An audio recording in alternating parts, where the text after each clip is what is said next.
fifth chapter, that is the four ways of dissolution. How to dissolve our mind, how to dissolve our intellect, uh, how to dissolve uh, our body consciousness, our unreal existence into the self and become the self. So that is when Astavakra was explaining to Janak the four different ways by which you can become uh, dissolved into when you can uh, get dissolved into the self. Now, after hearing Astavakra, Janak is responding. Like Astavakra told him that these are the four ways. First of all, you need to become completely separate from your body, your senses, your mind and intellect, or you might uh, just uh, just comprehend the fact that you are the self, or you should see everything to be the same. So these are the ways by which one can attain the state of uh, self dissolution. But Janak, now he is talking about the higher knowledge, like he's responding. So the chapter's name, chapter number 6, is the higher knowledge. Now Janak is saying that uh, I don't need any dissolution. Why should I need it? I'm that. I'm that. We remember that Astavakra, in the first chapter, he said that why do you need samadhi? Why do you need any spiritual practice? You are the self. So, the fact that you need this spiritual practice or samadhi or this state of super consciousness, this proves that you have not, you have not, you have still retained the ignorance. So, that is what Astavakra said in the first chapter. Now, Janak is resonating the same thing. Like, Janak is resonating the same thing. Janak is expressing that I have reached that state of consciousness where I don't see anything to be accepted or rejected or to dissolve. I have become the self. I have become the self. So when I become the self, everything is the self. There's nothing, different from me, separate from me. I can see myself to be the self always in everything. So whom should I, renounce, or whom should I accept, or where should I dissolve? Everything is the same. So this is what Janak is saying. So that is chapter number 6, which is the higher knowledge. Janak Uvacha. Janak is saying, Akashavat anantoham ghatavat prakritim jagat. Janak is saying that, I am Akashavat. I am like the sky. Like the sky is all pervading. It's everywhere. It's everywhere. I am like the sky. I'm just like that. I am Ananta, that is, I am infinite. I am not limited into this body. I am not limited into these adjuncts, in attributes, in in a name and form. No, I am not limited anywhere. I am the self. I am infinite. I am like the sky, and uh, and how it is, like, uh, we have this pot. Inside the pot we have sky, and there is this space in the outer space. So when we see the space within the pot, we say that it's the space within the pot, but the space within the pot is the same as the outer space. There is no difference between these two. So when we say that the space within the pot, this is like, referring to this world, referring to this universe. So he says that, I am the sky, and the universe is like the space within the pot. The space within the pot is also the outer space, the infinite space. But because it is seen within the pot, there is a impression that it is different from the external space or the outer space. There's no difference. So this universe is like that, the space within the pot or jar. Iti jnanam tathaitasya, and this is knowledge. Means I am, Janak is saying that I am situated here. I am here. I'm now in this space where I can see myself to be the space, the infinite space. And if you talk about universe, the universe is like the space within the jar. That's it. But we know that, there is no difference between the space inside the jar and the outer space. So he says that, I am that, I'm that, and this is the knowledge. Na tyago na graho laya. And I don't have any idea what I should renounce. Number one, there is no need to renounce anything. So I don't have any idea of renunciation. Neither do I have any idea about acceptance. Na graho, that is, I don't have to accept anything, because I am always this. I am always one. I am always one. Whom should I accept and whom should I renounce? And laya, that is, where should I dissolve? So I am the same. So by saying this, Janak is, indicating the nature of realization he had from the words of Astavakra. Janak had a very, very profound knowledge. Very, very profound knowledge. Such knowledge where he does not see anything to be renunciated. He does not see anything to be accepted. He does not see anything to be dissolved. He has become that one, that non dual self, this indivisible self. Then he says, Mahodadhi Mahodadhiri Vahamsa Prapancho Bichi Sanniva Iti Jnanam Tathaitasya Na Tyago Na Graho Laya.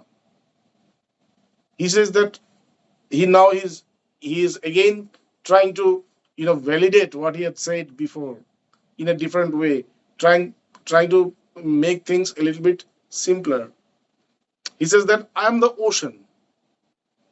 I'm this very big ocean, grand ocean, and prapancho bichi sanniva, and this world is the waves. This world or this universe, this external universe that I see, this has originated from me. I am the substratum. I am the consciousness. I'm the consciousness. I am that. I am that ocean from which the waves of this universe is has has formed, and this universe has a creation and it has a destruction. I don't have any creation. I don't have any destruction. I don't have any creation, and because I don't have any creation, where will I dissolve? I am always the same. I am the ocean. I am the ocean. I am not created. This world is created out of me. So it is, because the world is created out of me, the world is going to be get dissolved, not me. When, what happens? What is ignorance? Ignorance is the world has has been created from me. It has been created from me, and when it has been created from me, then I impose myself in the world. I think that I am that one which is created. And because I think that I am that one, that needs to be dissolved, that needs to be destroyed, that needs to be renunciated, because I am never that.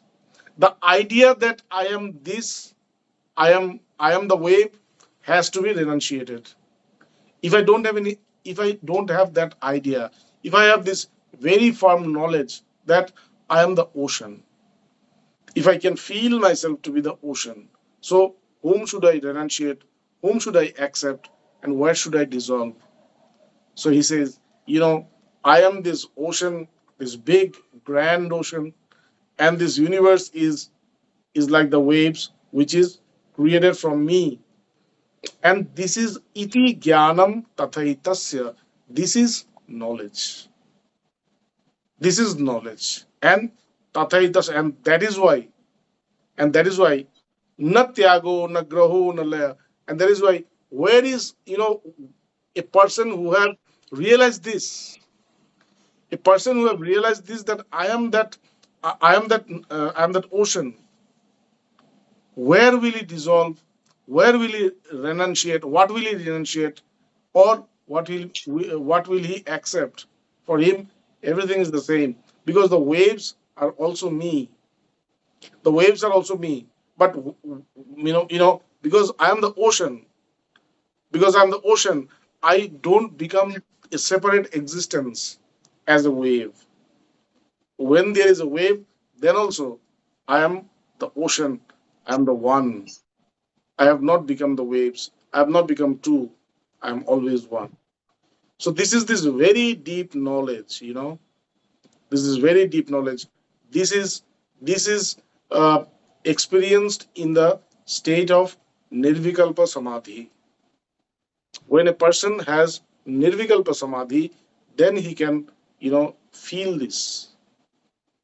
When he has gone into when he has gone into when he is completely dissolved into that supreme self, supreme consciousness, then he can feel this one, that I am that ocean. I am that ocean. And because I am that ocean, I I am not created. I am not created. So when I am not created, I cannot be destroyed. So where should I dissolve? I am the same always. When the waves are created, then also I am the ocean. When the waves are destroyed, then also I am the ocean. When the waves have dissolved itself into the ocean, then also I am the ocean. When the waves are making another waves, many other waves, then also I am the ocean. It doesn't change me. This change happens in the wave, not in me. In the same way, the changes happens in the universe. The universe which has formed from me. I don't change. I am the changeless. I am the changeless. And that is why it says I am the Sanatana. Sanatan means changeless. Everything can change, but I don't change. I don't change. I am that infinite. Then he says, Aham sa shukti sankasho rupyavad vishwakalpana iti jnanam tathaitasya na tyago na graho laya. He says that I am like the mother of pearl. I'm the mother of pearl. I'm that pearl. You know, I'm that pearl. And when a person sees the pearl somewhere, they think that from a distance, they think that it's silver. That apparent vision of silver is the universe. That universe does not exist. That silver does not exist. The only thing that exists is that mother pearl. That is the only existence. But because people cannot recognize that mother pearl, they see the mother pearl as silver when they see the mother pearl from a distance. But that silver have never existed. It's an illusion. It's an illusion. In the same way, this world that we see is just like that.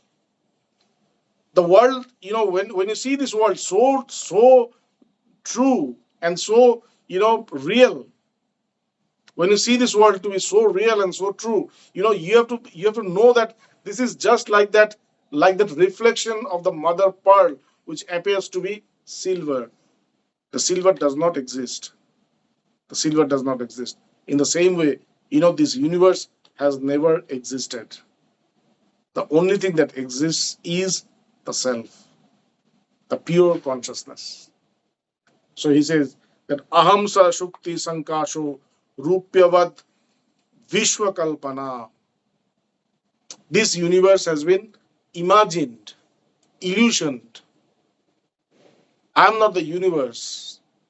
I am that mother pearl. I am that mother pearl. Iti jnanam. This is the knowledge. Here I am. I'm here. I'm. For me, this is this world. For me, this is the reality. You might say something else. For you, the reality may be different. But for me, the reality is that I am the only one existence. And whatever you see, apart from me, these are all illusions. They don't exist. They don't exist. You see that? That is your problem. That is your problem. You see that, and you want to renunciate it, you want to dissolve it. That is your problem. It is not my problem. For me, there is no world at all. There is no world at all. So he says, iti jnanam tatha tasya. And for the person who sees this, that this universe is just an illusion, which has, and this illusion has taken shape because of this mother pearl seen from a distance. So when you see the self from a distance, then you see the world, then you see the universe, then you see duality, then you see ignorance, then you see events. But when you see the self from the self, when you are in the self, you see no world, you see no universe. You see no universe. You see no creation. You see no birth. You see no death. You see no destruction. You see no need for any spirituality or any spiritual practice. You see no need for any knowledge or ignorance or virtue or vice or wisdom. Nothing. There's only one. There has always been this one, and this one is always going to be. There is no two. So there is no virtue, there is no vice, there is no truth, there is no false. These are all relative. These are all relative. But that one existence, that is absolute. That is absolute. It is not relative. So aham sa shukti sankasho rupyavad vishwa kalpana iti jnanam tatha tasya na tyago na grahon laya. So when I am here in this knowledge, for me, where is renunciation? Where is acceptance? Where is dissolution? I don't I don't see the need of any of this, because for me the universe does not exist. The only thing that exists is the self, the consciousness. And then the last one, he says, ahang va sarva bhuteshu sarva bhutanyatho mai. I see that I am pervaded in everything in this world. Whatever I see, wherever I see myself. And you know, and I I see myself in everything, and everything in myself also. I see this world to be me, and meet, and this and this world to be in me. I am in everything in this world, and this world is this world is within me. This is what I see. I don't see anything apart from me. I don't see any separation. I don't see any separation. I don't see any, you know, anything, anything which I am not. I see myself everywhere. Ahang ba sarva bhuteshu, sarva bhutatm bhutanyatho mai. I see myself in everything and everything in myself. Iti jnanam. This is what knowledge is all about. This is the knowledge that the only reality is one. Ekameva dvitiyam. That is the reality. And I'm here. I'm situated here. Iti jnanam tatha tasya na tyago na graho laya. And because I'm here, so I don't have any acceptance. I don't have any renunciation or dissolution. So these are the words of Janak, words of very, very deep, very, very deep spiritual realization. And, when we read this, when we study this, we need to soak in this, these words. Don't try to discriminate this. Don't try to understand this. Try to, just absorb it within you. Let it go inside.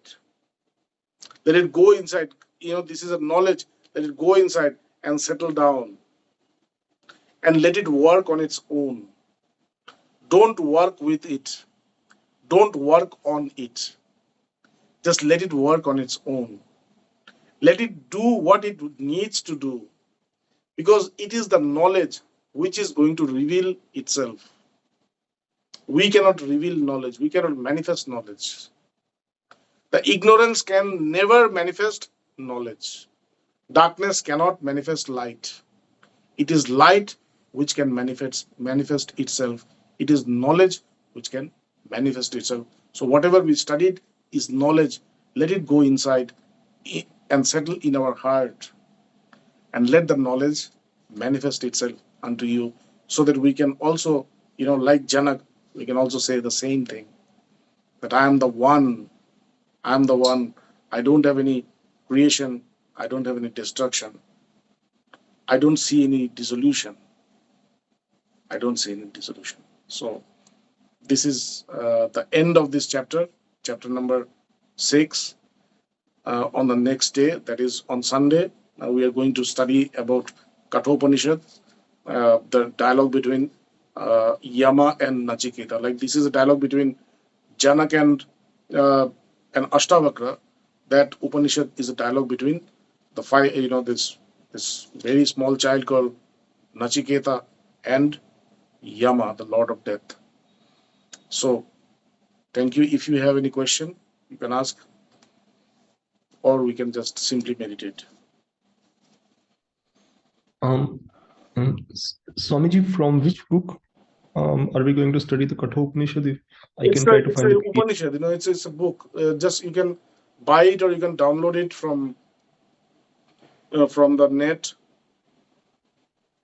Okay, so any of the PDF I don't would be follow any book. You know, I just uh, read the Sanskrit and try to understand it. okay. Okay. Whenever you are reading any book, you are actually reading the interpretation of the person who has written the book. So it's better to because I've learned Sanskrit a little bit when I came to Varanasi. So what I do is like here also with Astavakra Gita or Bhagavad Gita or this Upanishad, I just read it again and again, read the text and try to understand. If I don't understand one or two words, I just see the meaning of that, and then I just let it settle down inside of me and let the knowledge reveal itself. This is how I study, and you know I see that that is a very good way to learn the Upanishads or Vedanta or this. not to study any particular book or any particular interpretation, though we will, that day we will take some help from the commentaries of Shankaracharya, because this Kathopanishad, there's a story, and in the Upanishad the story is not complete. It's like, you know, mm, it's written in parts. So Shankaracharya, through his commentary, he had reconstructed that whole story, between Nachiketa and Yama. So that is why we will take some help from the commentaries of Shankaracharya, but we'll try to just dwell into the words and try to let the meaning of those words come on its own. Okay, Okay, yeah. but it's better that if you can download Kathopanishad and keep it, so that when we study, it's a chanda. The words have a rhythm. Mm. So Upanishad or Vedas, has to be chanted with a rhythm, and that rhythm actually matters. You just read it in a way, you will have one impact, and when you read it in this chanda, in the rhythm, the way the rishis, the saints, or the sages, they used to study it, then you feel this vibration. You feel this, because Upanishads are the ancient most text in the world. It is the most ancient knowledge which was discovered. We can measure it like it's 4,000 years, 5,000 years. Somebody says it's like 3,000 years. But Upanishads are ageless. They don't have any age. They are timeless. They're timeless. And when you read it in that rhythm, you feel this timelessness. You feel this timelessness. You feel this strength, this power, the spirit of the sages.